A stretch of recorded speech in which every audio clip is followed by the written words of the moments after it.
Bonjour à vous et bienvenue pour ce chapitre 7 de la deuxième partie. Chapitre 7, mai 2013, l'Écosse comme un premier pas vers l'après. Le printemps avançait et nous approchions doucement du départ en Écosse, où nous allions retrouver mon frère. Je m'occupais de tous les préparatifs, location des hôtels, location des voitures, préparation des étapes, etc. Nous partions en grand nombre de Nice, ma mère, deux couples d'amis et moi, et certains n'avaient jamais pris l'avion. Je me suis donc un peu transformée en agent de voyage et riais d'avance des situations cocasses à l'aéroport. Je les ai accueillis chez moi la veille du départ, en mode grand débarquement. Une certaine excitation régnait dans l'appartement, doublée pour ma part d'une certaine agitation. Je sentais dans cette pointe d'émotion que ce voyage était très particulier. Cette nuit-là, j'ai eu beaucoup de mal à dormir, me réveillant toutes les 3 heures. Le lendemain, je devais montrer de la confiance et gérer la découverte de l'aéroport pour certains, la gestion des bagages et l'attente entre deux avions. Nous sommes finalement arrivés à Glasgow, prêts à vivre de belles aventures. La première étape était de récupérer les deux voitures qui nous permettraient de partir en visite de 3 jours dans la campagne écossaise. Nous étions deux à conduire et la sortie de l'aéroport nous a créé nos premiers souvenirs mémorables. Comment faire 2 fois le tour d'un rond-point pour comprendre qu'il fallait rouler à gauche. Mon frère puis ma sœur nous ont finalement rejoints. Je conduisais l'un des deux véhicules et ressentais régulièrement des tensions dans les épaules. J'étais encore très fatiguée, mais essayais de le cacher. Je souhaitais plus que tout profiter de ces moments tous ensemble. Il était souvent parmi nous, comme une ombre ou un souffle qui nous accompagnait dans nos découvertes. Je ne pouvais m'empêcher de penser à lui et sentais que nous étions tous dans cette optique-là. Nous avions pris le chemin du nord, vers Stirling, et des petits villages des Highlands. La route s'étendait entre deux brumes et nous révélait des paysages dignes de mon imagination, des châteaux se succédant les uns les autres, les animaux paissant tranquillement dans les champs. Notre étape nous attendait à Tarbert, petit village de pêcheurs magnifique, et son pub nous ouvrait les bras pour manger et goûter au whisky écossais. Nous nous sommes baladés entre enfants, la nuit, le long de l'eau, et avons beaucoup parlé. De la vie, de nos coups durs, de nos joies. Une discussion à cœur ouvert, comme si le lieu et la magie du moment nous permettaient d'ouvrir une brèche dans nos silences. J'ai eu beaucoup de mal à m'ouvrir à eux, à dépasser la solitude et le déni de ma fatigue. Leur parler m'avait manqué. Le lendemain, nous avons continué notre découverte en voiture, suivant le GPS, passant de petits villages en chemin de terre et villes-quais. Nous avons eu une magnifique surprise, tomber sur une famille de phoques alors que nous déjeunions tous en bord de mer. Le temps était clément et nous permettait de nous balader sur une superbe plage, d'admirer la mer et les rouleaux impressionnants que les surfeurs adoraient dompter, et faire les fous, sautant, courant, riant. Le soir, nous conservions ce rituel de déguster un bon plat typique, accompagné d'une bière ou d'un whisky. La fin des 3 jours de visite approchait, et nous avons pris un ferry pour l'île d'Aran. L'île m'a enchantée par la beauté des lieux, la nature environnante, les biches qui se déplaçaient librement avec en fond visuel un château en ruine. Le lieu m'a apaisée pour un temps, je me sentais bien, j'oubliais le contexte et ne faisais qu'emmagasiner de belles images. Nous avons visité une distillerie, puis mangé dans l'enceinte d'un château, ravis par les paysages que l'on savourait ensemble. Le temps est passé extrêmement vite et en même temps lentement. Chaque minute, chaque instant était important. Nous avons finalement repris le ferry en direction de Glasgow. Après 1 heure de traversée, le calme, la sérénité de l'île, la campagne environnante faisaient place au bruit, à la ville et aux embouteillages. Nous nous sommes alors lancés dans une course contre la montre afin d'arriver dans les temps pour rendre les voitures. Au fur et à mesure de l'approche de la ville, la tension montait doucement dans mes épaules, mon dos, mon cou. Je craquais pour ensuite reprendre le contrôle. Il nous restait à faire le plein d'essence et poser les clés. Nous sommes arrivés à destination quelques minutes après l'heure prévue pour trouver porte close. La tension est redescendue comme un ballon de baudruche. Mais par chance, le réceptionniste était toujours sur les lieux et nous a confirmé la réception des véhicules. Nous avons terminé cette fin de journée éprouvante en rentrant à pied avec nos valises à l'auberge de jeunesse que j'avais réservée, sous un soleil inattendu. Les journées suivantes, nous avons fait le tour de Glasgow, entre le musée des transports, la cathédrale et le centre-ville. Autant le soleil nous avait accompagnés sur notre parcours des Highlands, autant il nous cachait son visage derrière un rideau de bruine et de pluie, plus dru lorsque nous marchions dans la ville. Le musée nous a tous agréablement surpris, proposant beaucoup de jeux ludiques et de superbes maquettes. J'ai eu un petit pincement en voyant cet immense hangar aménagé de cette façon, car je savais qu'il aurait adoré être là. Je ne pouvais m'empêcher de me rappeler son absence, par la vue de petits détails, par le son d'une musique, par des mots entendus au fil d'une conversation, de ce que je lui aurais raconté, de ce qu'il aurait aimé voir lui-même. Cette sensation diminuait avec le temps et mon avancée dans le deuil. Mais à Glasgow, dans la configuration dans laquelle nous étions, avec les musées, la bière, la joie et les rires, un instant d'émotion plus intense suivait de près, les yeux un peu plus humides. Dès que l'un de nous commençait à se sentir moins bien, nous nous regardions, nous reconnaissions cet état et nous nous soutenions. Nous nous rappelions certaines phrases qu'il nous aurait dites, certains états d'esprit, et le rire repartait. Dans Édimbourg, la cité médiévale, une ville extraordinaire, nous avons tous ressenti que quelque chose se dégageait des lieux, des ruelles, des bâtiments et évidemment du château. Nous avons fêté les 60 ans d'un ami de mes parents et le poids de son absence s'est à nouveau fait ressentir. Ils étaient les meilleurs amis du monde et faute de lui, il fêtait son anniversaire en Écosse avec nous. Ce voyage en famille m'a apporté beaucoup de joie et aidé à cicatriser doucement certaines plaies. La nostalgie était présente. Je savais que nous étions en train d'écrire un nouveau chapitre de nos vies, un chapitre sans lui. Les photos étaient superbes et les souvenirs extrêmement positifs.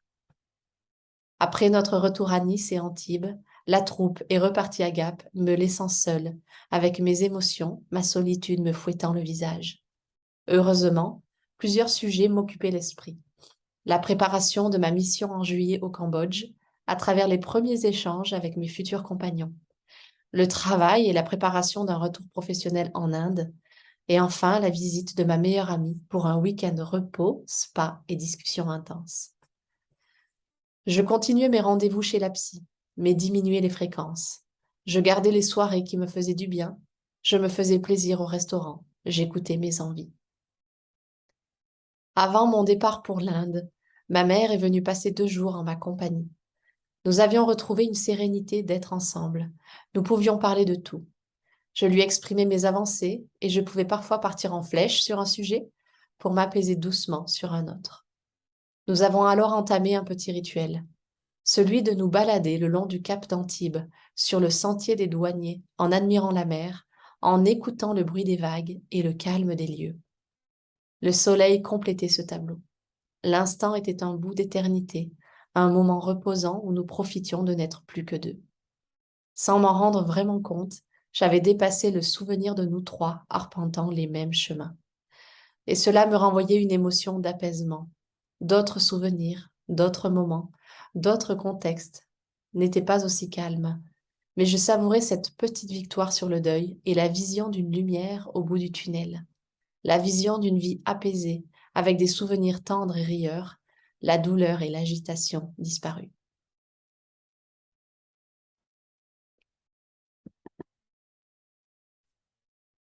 Et voilà ce chapitre qui parle d'un événement qui est très important pour la famille. C'est la visite de mon frère qui passe un stage de 6 mois à Glasgow. Et également, en fait, ce voyage est très particulier parce que c'est un voyage que mon père et ma mère parlaient de faire depuis très très très longtemps avec ses amis. Au final, ben, on part sans mon père. Mon père, il est là, autour de nous. Et en fait, ça permet de commencer à créer des souvenirs différents sans lui. Et tout le texte parle de ça, de la création de nouveaux souvenirs, de la création d'une nouvelle dynamique, en fait.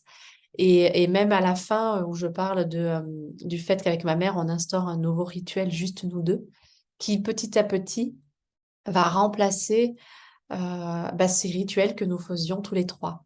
Et c'est pas une notion de je remplace, j'oublie. Au contraire, je porte un regard doux euh, et heureux, en fait, sur ces souvenirs-là, sur ces rituels du passé, entre guillemets.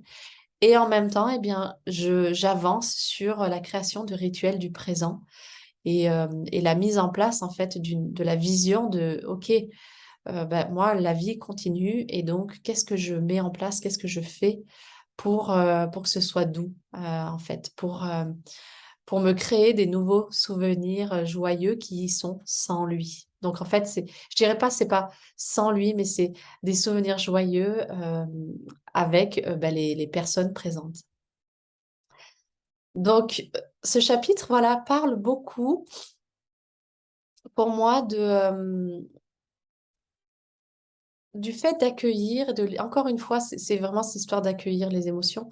En même temps, c'est regarder ailleurs sans forcément nier ce qui est là. En tout cas, voilà, je sais que j'ai ma fatigue, j'ai mon deuil, j'ai ma tristesse.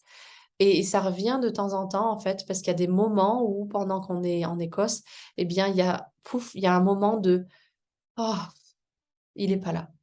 Et donc, ça génère de la mélancolie, ça génère de la tristesse. Eh bien, ce que je me rappelle qui était très, très fort, c'est qu'on ne le niait pas. On se regardait tous et puis on avait un moment de pause. Et derrière, on faisait ressortir la joie. Qu'est-ce qu'il nous aurait dit? Qu'est-ce qu'il nous avait transmis? Et puis derrière, on riait du fait que il doit être il devait bien rire là-haut à regarder notamment les couples d'amis qui n'avaient jamais pris l'avion, qui n'étaient jamais partis, être là en fait en Écosse, complètement hors de de leur zone de confort, complètement hors de leur zone de confort, et, euh, et, et en train de savourer ça. Et ça permet en fait d'accueillir, de reconnaître ce qui se passe et en même temps, hop, derrière, pouf, de switcher sur autre chose, de passer à autre chose. Donc je n'oublie pas. Par contre, je nourris un nouveau souvenir, je nourris autre chose. Et c'est hyper important, en fait, vis-à-vis des émotions qu'on pourrait qualifier de désagréables. En fait, souvent, elles permettent d'identifier qu'est-ce que je veux derrière, qu'est-ce que je veux. Et là, à ce moment-là, qu'est-ce que je voulais? Eh bien, je voulais juste profiter de ce moment avec la famille, de profiter du fait que ses amis sortent complètement de leur zone de confort. Et donc, je sais à ce moment-là que moi, j'ai l'habitude de voyager et donc je vais être un espèce de point de référence pour eux. Et donc, je passe à une autre version de moi, enfin, pas une autre version, mais une autre facette de qui je suis, la facette OK, euh, là, en fait, j'ai envie de profiter et j'ai envie qu'ils se sentent bien. En tout cas, je vais essayer de minimiser l'inconfort parce que je sais que c'est déjà énorme ce qu'ils sont en train de faire. Et donc ça me permet également d'aborder la notion de multifacette. Euh, donc je dis beaucoup, nous sommes multifacettes. Et qu'est-ce que ça veut dire? Qu'est-ce que ça veut dire? C'est que, en fait, on peut être tout à la fois. On peut vraiment être innocent et en même temps très sage et très sérieux et, et le jour d'après, on peut être, comment je pourrais dire, très autoritaire et très ferme. Et puis en même temps, quelques minutes après, très laxiste et très ouvert. Il n'y a pas d'opposition. Pour moi, c'est vraiment deux états d'être qui sont complètement différents et c'est des parts de nous, c'est des parts de qui nous sommes. Je parle souvent également des parts d'ombre et des parts de lumière. Tout ça, c'est l'ensemble de qui nous sommes en tant qu'humains, en tant qu'être humain. Il n'y a pas, quand je vais dire je suis autoritaire, souvent, on fait une espèce d'amalgame et on s'identifie à je suis autoritaire. C'est-à-dire, oui, les gens disent que je suis autoritaire. Non, en fait, c'est pas je suis autoritaire, c'est il y a une part de moi qui est autoritaire. Et j'en ai conscience ou pas. Première étape, j'en ai conscience ou pas. Deuxième étape, j'en prends conscience. Troisième étape, Quand elle monte et qu'elle a envie de s'exprimer, est-ce que je la laisse s'exprimer ou pas? Est-ce que je laisse cette part de moi s'exprimer? Et ce qui est absolument fabuleux vis-à-vis de ce chemin d'identification et de réconciliation avec toutes les parts de nous, c'est que sur notre chemin de conscience, petit à petit, on peut vraiment laisser exprimer les parts de nous que nous voulons. Et donc, on peut vraiment être pleinement soi parce que, eh bien, il n'y a plus de peur d'avoir des réactions complètement irrationnelles parce qu'on ne sait pas réharmoniser avec une part de soi. Qu'est-ce qui fait que, par exemple, on va avoir des réactions complètement irrationnelles, par exemple, euh, typiquement être autoritaire, être autoritaire de manière complètement dysfonctionnelle, c'est-à-dire quelque chose qui est complètement, où on est complètement embarqué de manière inconsciente et où, en fait, si on vous dit, dis donc, t'es autoritaire, vous avez une réaction qui est, mais non, c'est pas vrai. Ou alors, mais non, c'est pas vrai. Enfin, voilà, quelque chose qui fait que non, je veux pas reconnaître que. Mais c'est parce que vous n'êtes pas autoritaire en tant que tel. Il y a une part de vous qui est autoritaire. Et c'est complètement différent. Parce que vous n'êtes pas l'autoritaire. Vous êtes beaucoup plus grand que ça. Et l'autorité est juste une part de vous que vous laissez exprimer ou pas. Et tout le chemin, en fait, d'élévation de conscience, c'est très spirituel, d'élévation de conscience, vise à vous aider à vous rendre compte de toutes ces facettes que, en fait, vous pouvez utiliser au moment où vous en avez envie. Parce qu'à l'intérieur, vous n'êtes pas ça. Vous êtes beaucoup plus grand que ça. Alors pourquoi je dis ça maintenant? Quel est le rapport avec, avec le texte? Eh bien, c'est que à ce moment-là, j'en ai absolument pas conscience. J'ai la sensation plutôt de mettre inconsciemment de mettre de côté mes propres, je le dis, ma propre fatigue, mes propres difficultés, pour reprendre la casquette de voilà Marion qui gère. Là, j'en ai pas conscience, donc c'est un petit peu dysfonctionnel. Au final, c'est pour le mieux, c'est-à-dire que ça permet que tous nous soyons plutôt harmonieux dans ce qui est en train de se passer. Et également, je m'autorise, pendant ce voyage, je m'autorise à avoir une discussion très cœur ouvert avec mes frères et sœurs et à exprimer en fait la fatigue que je ressens, à exprimer la détresse que je ressens, à exprimer tout ça. Et nous avons à ce moment-là, je me rappelle encore du lieu et du moment, nous avons vraiment une discussion qui est magnifique. Et ces moments-là contribuent vraiment à la création de nouveaux souvenirs. C'est-à-dire que la dynamique que j'étais un peu perdue, la dynamique est en train de revenir d'une manière différente, évidemment, et en même temps d'une manière très douce. Donc, à ce moment-là, je fais certains choix et j'en ai conscience sans en avoir vraiment conscience. En tout cas, je décide de diminuer la charge émotionnelle, la charge de pression que des autres, en tout cas des amis de mes parents, en prenant sur moi certains aspects. Et d'ailleurs, je le dis de manière assez claire, quand je commence à prendre la voiture, parce qu'en fait, on n'est que deux à avoir la possibilité de conduire pour des raisons euh, de, de, de permis de conduire sur place, ben, je me retrouve en fait à avoir mal aux épaules quand je conduis. Et c'est intéressant parce que le corps donne tellement d'informations. J'ai mal aux épaules quand je conduis. Le mal aux épaules, c'est je sens un poids. Et le fait de conduire, c'est le fait de mener, de gérer les choses. Et donc, en fait, je prends ce poids sur moi et mon corps me le fait bien comprendre. Et sur le retour, c'est assez fabuleux parce que je me retrouve dans cette espèce de bulle de nature, de bulle donc sur l'île d'Aran et puis dans les Highlands de l'Écosse, où je me sens hyper bien apaisée, pas apaisée en tout cas, je me sens beaucoup plus légère et je le dis dans le texte. Et quand on revient dans la ville, quand on se rapproche de la ville, j'ai la tension qui remonte. La tension, les épaules, le dos qui commence à refaire mal. Et ça montre en fait à quel point mon corps me donne des informations sur les endroits ou les situations dans lesquelles je me sens en mode ah, je lâche ou je me sens en mode je me crispe. Donc je vous invite à être attentif en fait à ces messages du corps. Parce que si on prend du recul, parce que quand on est dedans, on s'en rend peut-être pas compte, mais quand on prend du recul, on peut vraiment se rendre compte des messages qu'il nous transmet. Et tout le jeu de conscience, c'est également petit à petit de s'en rendre compte pendant que ça se passe. Donc, c'est-à-dire pendant le moment présent, de s'en rendre compte et ensuite de faire les choix, oui ou non. Ben là, oui, je sens un poids sur mes épaules. Pourquoi? Ah ok, bah c'est ok, je garde. Je décide quand même de garder ce poids parce que je sais que ça va en enlever du poids aux autres. Voilà. Donc sur ce texte, c'est également, ah oui, effectivement, je vais aborder un dernier point sur ce texte, c'est la notion de ressenti et d'énergie.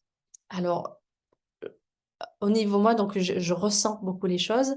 Pour ceux qui ne le savent pas, bon, si maintenant vous le savez pas, je suis non seulement, enfin il y a une part de moi qui est qui fait des ateliers de philosophie avec les enfants, qui fait de la méditation. Euh, J'organise des stages, des retraites, des séminaires, etc. Bon, sur tout ce qui est émotionnel, etc. Et également, je suis énergéticienne et chamane. Et ça, ça a été un peu long pour moi de le reconnaître, que j'étais énergéticienne et chamane, parce que j'avais vraiment ce background, ce parcours très, très, très, très scientifique et très cartésien. Et en fait, au fur et à mesure de mes avancées, je me suis rendu compte que les deux étaient complètement, enfin, c'était la même chose, mais avec des langages différents. Quand on parle d'énergétique, eh bien, on parle en fait de tout est énergie, ce qui est corroboré en fait par la science quantique, par la physique quantique.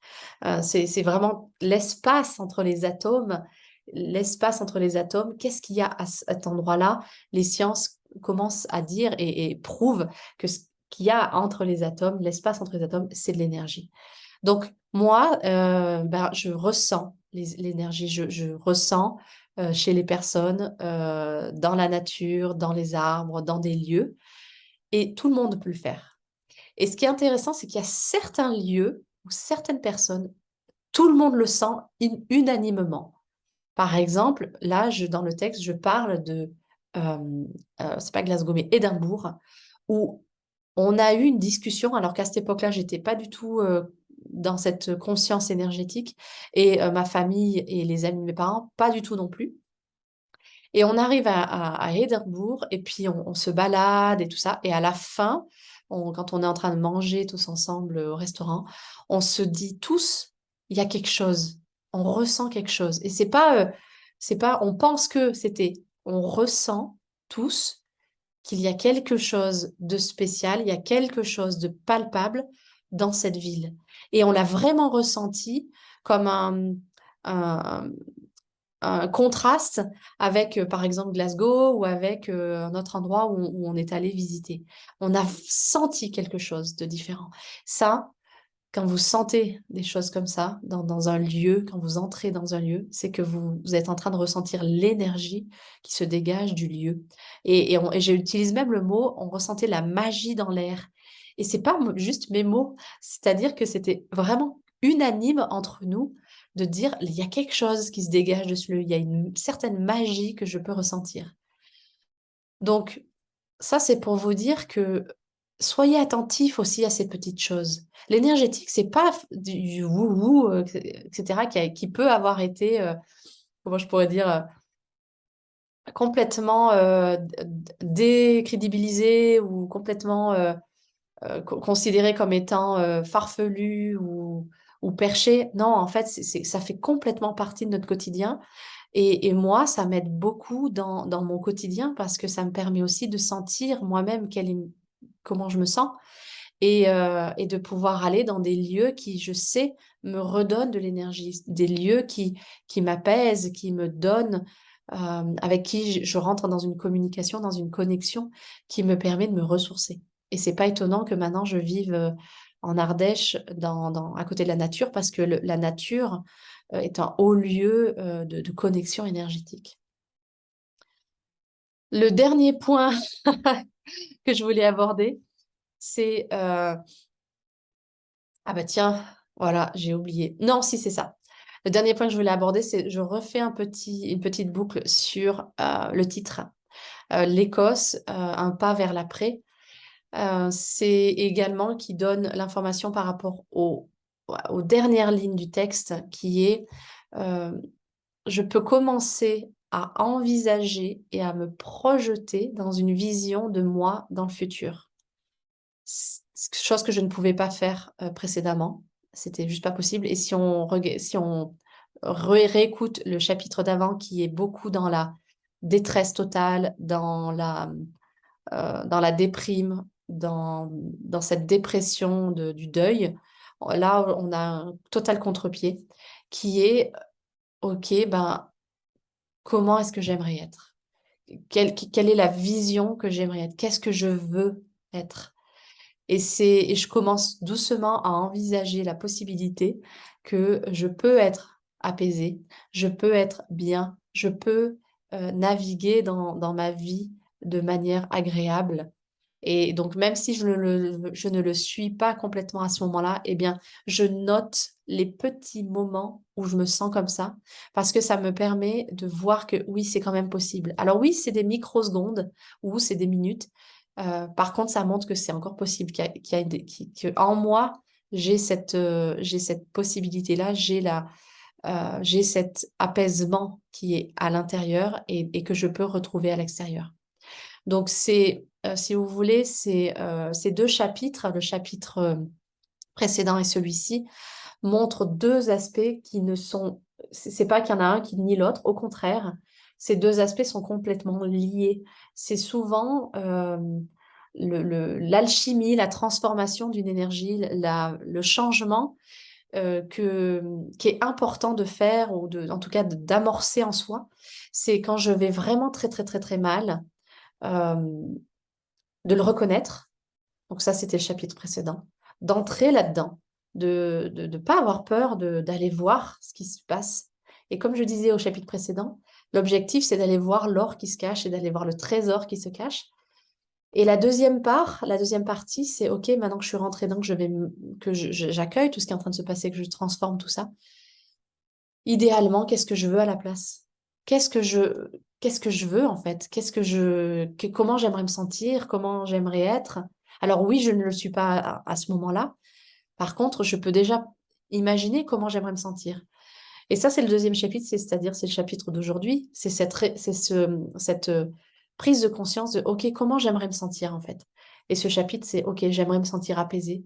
J'aimerais créer des nouveaux souvenirs avec mes proches. J'aimerais garder les souvenirs de mon père, évidemment, avoir des souvenirs euh, qui sont présents de manière positive, je dirais. J'aimerais euh, créer des nouvelles expériences. Et j'aimerais être présente pour ma famille, pour les amis de mes parents qui sont en train de vivre des choses fortes également et que j'avais absolument pas vues précédemment. Donc voilà, ces deux chapitres font vraiment écho l'un avec l'autre. Et je voulais absolument, absolument en parler maintenant pour que vous voyez que c'est pas en mode j'ai complètement oublié le chapitre d'avant ou alors j'ai complètement oublié ma détresse, mon désespoir, etc. C'est pas du tout ça. Au contraire, cette fatigue, ce désespoir, tout ça, ça m'aide à identifier qu'est-ce que je veux à la place. Je vous souhaite une très très belle semaine et puis je vous dis à bientôt.